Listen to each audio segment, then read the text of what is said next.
Sophie Ponsaillet, directrice des nouvelles mobilités à la direction commerciale France de Renault. Nous travaillons sur 3 briques. Alors il y a la première brique qui est la brique véhicule avec chauffeur, où là vous avez vu ce qu'on est en mesure de proposer comme service de nouvelles mobilités avec Marcel, la plateforme de VTC qui rejoint le groupe Renault l'année dernière. Il y a la brique véhicule sans chauffeur, donc là au sens large car sharing avec Renault Rent, les locations de 1 mois à 1 jour, Renault Mobility de quelques heures à quelques jours et maintenant Move in Paris by Renault pour quelques minutes à 1 heure.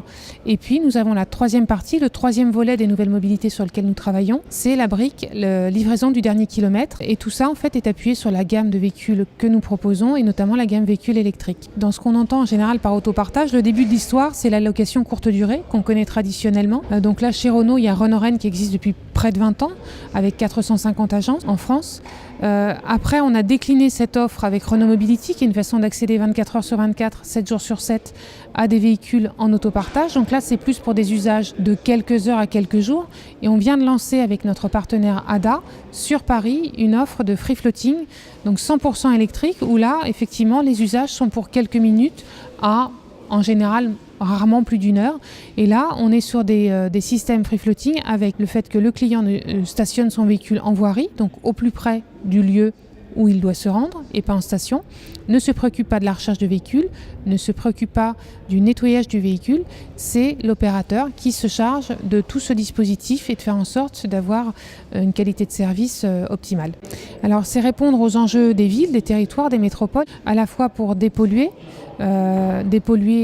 niveau carbone, mais il y a aussi la pollution sonore qui permet, grâce aux véhicules électriques, d'être très efficace en matière de réduction de pollution sonore. Il y a la réduction de niveau d'embouteillage aussi, avec le partage progressif de plus en plus de véhicules. Et puis, il y a aussi la capacité qu'on a à compléter, en étant opérateur privé, les transports publics qui sont proposés par l'État, par les administrations, les collectivités. Ça fait longtemps en fait que le groupe Renault travaille sur ces enjeux de mobilité et de partage de véhicules, puisqu'on a lancé Renault Rent, la franchise de location courte durée dans le réseau Renault, il y a près de 20 ans. Donc c'est quelque chose qui est ancré dans les gènes de Renault, de s'orienter sur les nouvelles mobilités, tant par les opérations Renault Rennes que par la gamme de véhicules proposés, avec une gamme complète de véhicules électriques, y compris sur le véhicule utilitaire avec le lancement du Master Z2.